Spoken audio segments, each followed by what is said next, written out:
Daqiiqaa 5 turuu dadhabee.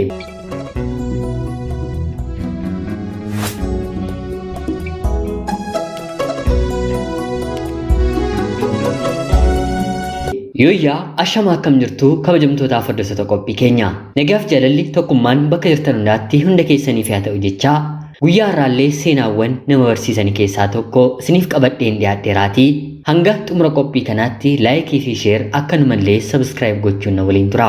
Akkuma hedduun keessan beektan chaanaliin keenyi chaanalii haaraadha. Maarree viidiyoo kana yeroo eegaltan laayik gochuun keessan viidiyoon kun maatiiwwan hedduu bira waan dhaqqabuuf laayik gochuu hin dagatinaa hin nuffinaa jechaa kallachumaan gara seenaa guyyaa har'aatti kan isin dabarsu ani Gammachiis Tashoomeedha.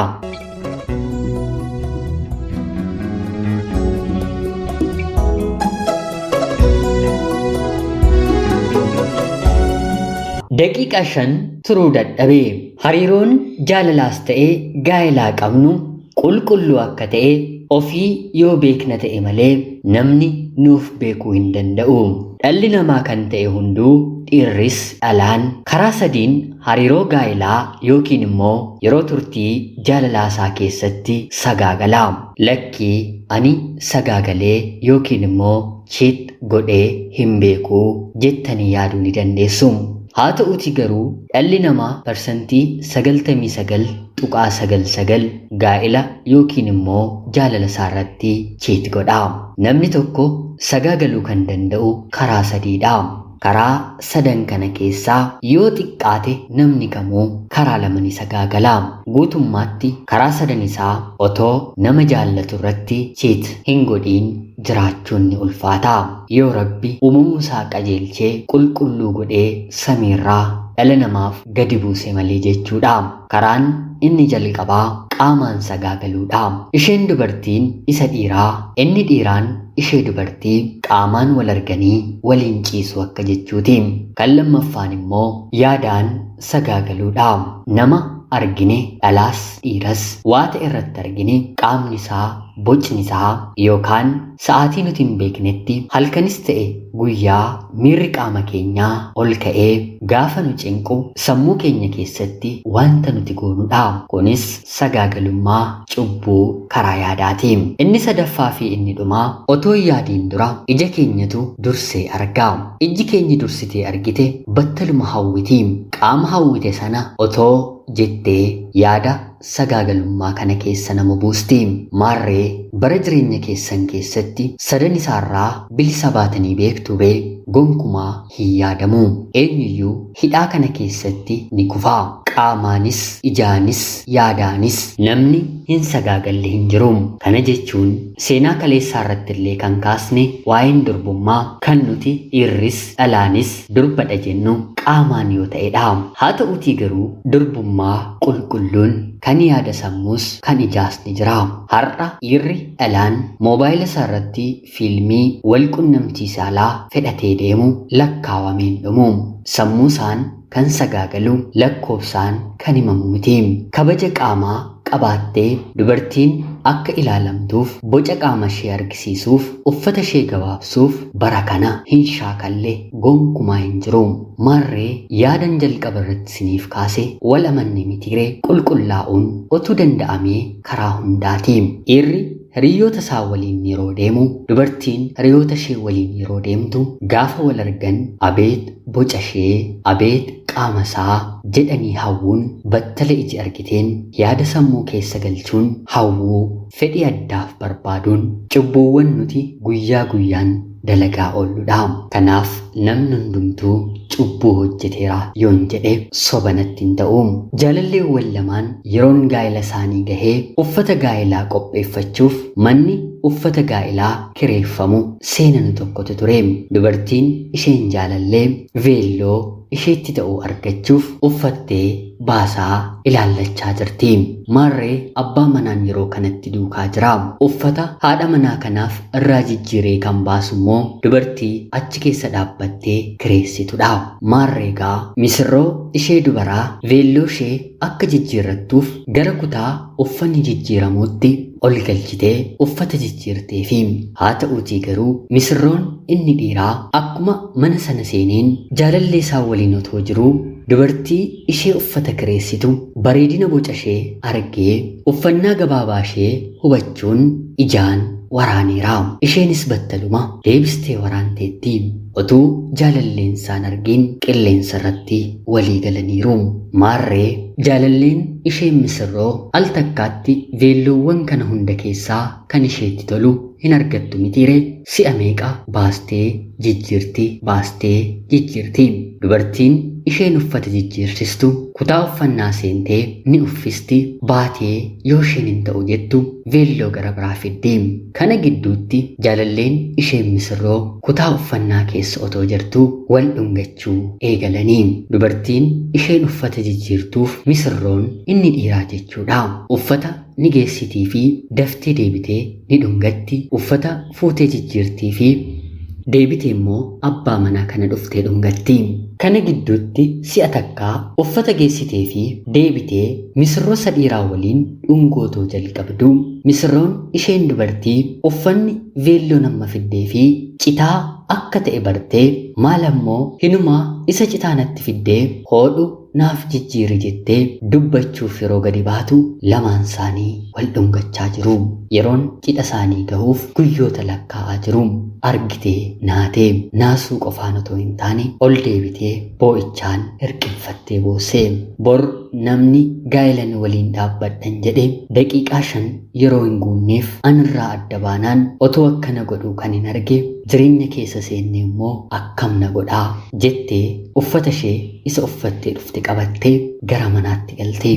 Misirroon inni dhiiraas maaloo dhiifama naaf godhi dogongoreenidha jedhee kadhateeni. Al takka ofii beeknee yaannee wanta goone dogongorreetudha jennaan. Kuni sobaa ijaan arge beekee waraane isheenis deebistee akka isaaf okee taate ija isheetiin mallatteessitee fi bakka kana gufatee waan irra bu'e miti. Jaalalleensaa nan argitu natti hin dhuftu uffata barbaaddachaa jirti jedhee turtii daqiiqaa gidduu jirtuun fayyadamuun cubbuu hojjetedha. Kanaan isheen murteessitee waan taateef hin barbaadu jettee diddeeni. Akka tasaa ta'ee ofiis hojii waan hin qabneef isheen hanga yeroo sanaatti baasiiwwan garaagaraa isatu ishee gargaara ture. Amma walitti bu'anii mitiire maallaqa isaayyuu fayyadamuun barbaaddu. Kanaaf sammuun isheellee akka boqotuufiif hojiin barbaaddadha jettee gaafa bakka beeksisni maxxanfame deemtee dubbistu manuma veelloo kireeffamu sanatti nama gurgurtaadhaan hojjetu akka barbaadanii dubbiste. Kana dura hiriyoonni ishee mana kana dhufanii yeroo garaagaraatti uffata kireeffataniiru. Abbaa mana veelloo kanaas ni beekti. Maarree kana ni barbaadu hojiidha nan hojjedha jettee deemtee gaafatteeni. Akkuma deemteen isheen yeroo darbe jaalallee ishee waliin wal dhungattu amma immoo maal barbaacha dhufte silaa jaalallee kee dhiisteetta na arrabsuuf moo na reebuufi jettee gaafatteeni. Yeroo kana isheenis dhimma kamuu isa waliin hin qabu xumureeraa ani hojii barbaachan dhufee beeksisa maxxansitan argeenii jettee deebistiifi.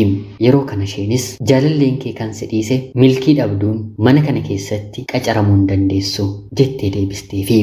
Battaluma haasa'aa jirtuun abbaan mana sanaa dhufee maqaa ishee waamuun maaliif dhuftee jedhee gaafateeni. Yeroo kana isheenis hojii akka barbaaddu itti himte. Kanaanis inni ati baay'ee bareedduudha inumaa gabaa gaarii mana kanatti nuuf fidda haasoon kee haalli ati nama waliin walii galtu nama ajaa'ibdaa ammaa kaastee hojjechuu dandeessaa jedhee qacareeni. Yeroo kanatti mucayyoo ishee mana kanatti hin qacaramtu jette iji ishee abidda uffate. Kanaan qacaramtee hojjechuu eegalte. Mucayyoon isheen jaalallee isheedhaan dhungatte kuni hariiroo jaalalaas jaalallee ishee duraa waliin eegalte.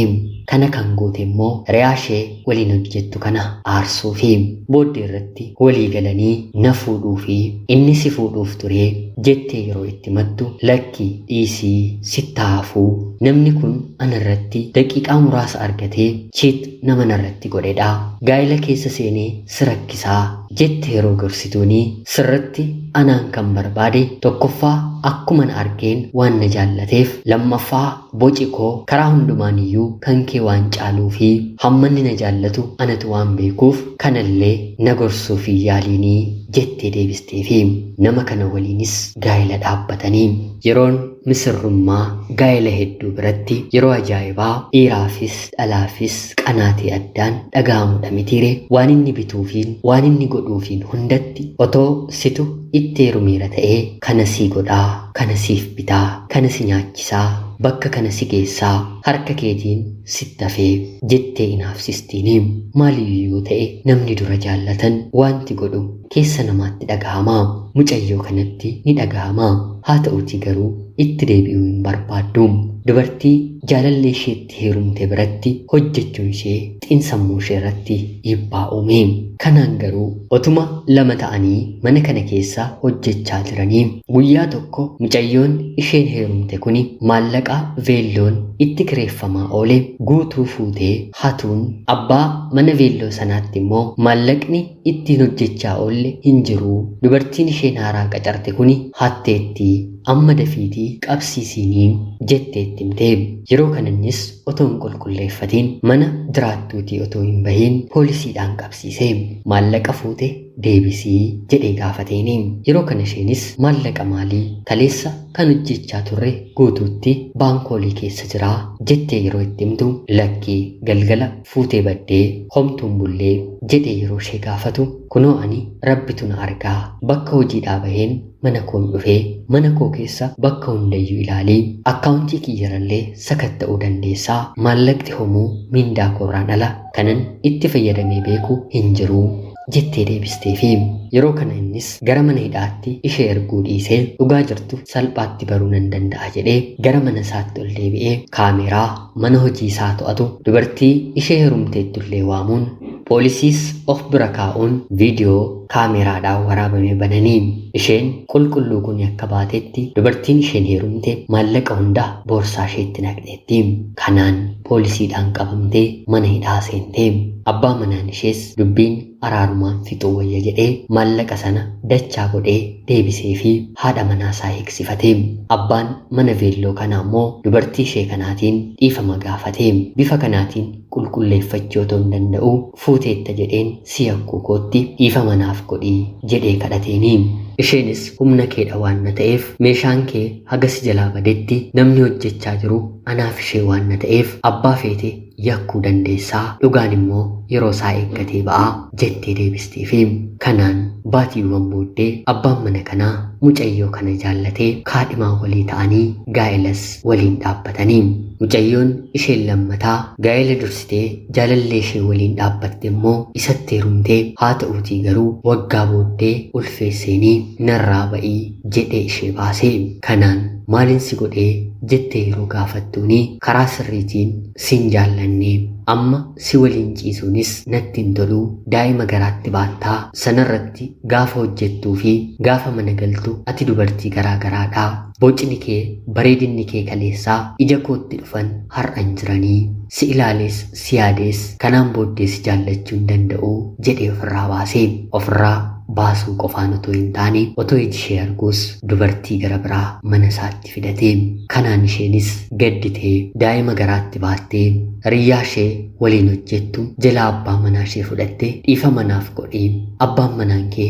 anaan illee na ulfeesse naganee abbaan manaan kee hojii kanatti akka na qacaruuf naaf kadhadhu jettee gaafatteeni yeroo kanatti isheen amma ani haadha manaa mana kanaatii ittiin heerumiin otoon siin jedhu anaan aarsuuf jettee deemtee itti heerumtee dhiirri kun siif mitii hanga tasgabbaa'utti dubartii kamiifiyyuu akka hin taane si gorseen ture amma garuu ni beektaa atis haala ittiin ari'amtee kanaan booddees hinattu hin fuutu jechuun hin danda'amu jaalallee koo abbaa manaa kee ta'e otoo nan itti heerumeera ta'ee akkanuma amalli isaatti deebi'ee guyyaa biraas dhufee dhiifama gaafataa har'as ati dhiifama gaafachuun kee bor akka ati ittiin deebineef wabii hin qabnu kanarra immoo ni beekta mitii bakki hojii kun dubartoota qaamaan bareedan gabaa harkisuu danda'an barbaada. Ulfi immoo eessattiyyuu gabaan harkistu. Kanaaf abbaa manaa kootoo hin taane har'a anatu murteessaa bakka hojii kanaaf hin gittuu jettee deebisteeni. Kubbaayyaa yookiin immoo malakkaa namaaf safaranitti ittiin deebi'ee namaaf safaramaa kan jedhani kunoo isa akkasiidha. Har'a yeroo jaalalaa yeroo gaa'elaa keessattis namoota jaalala yookiin gaa'ela isaanii keessatti sagaagalanii ari'ataman nama waliin sagaagalan waliin deebisanii jaalala yookiin gaa'ela yeroo uuman akka deebisanii walirraa adda ba'an gaaffiin qabu. Maaliif karaa ittiin isaan wal argan karaa sirrii yookiin immoo qulqulluu Rabbi yookiin immoo Waaqni keenya jaallatu miti. Karaa Waaqni jaallatu walitti hin dhufne taanaan karri kun karaa seexanaa cubbuu wal dalagsiisuuf walitti waan fideef deebisee diigama. Har'a gaa'elli diigamu jaalalli jalqabamee waliin adda bahamu Waaqayyoon gaddisiisanii yaadaan ijaan gochaan cubbuu dalaguun yaada seexanaatti dabarfamanii kennamanii isheen naan taatu inni naaf hin ta'u yeroo dheeraa erga waliin turanii booddee jecha kana walirratti baasu. Rakkoon garuu numa bira jira. Jireenyi jaalalaa kee raafamaa kan si rakkisu yoo ta'e yookiin si'itu yookiin jaalallee keetu rakkoo uumaa jira. Jireenyi gaa'elaas akkanuma yoo ta'e lamaan keessan keessaa tokko yookiin immoo lamaan keessantu rakkoo dhukkuba gara keessanitti harkisee waamaa jira. Kanaan ala kan Waaqayyo walitti fide eenyuyyuu addan baasu. Dhumarratti kan miidhe kan miidhame gatii hojiisaa dachaa godhee ni argataan dhaamsa qophii keenya guyyaa har'aatiin.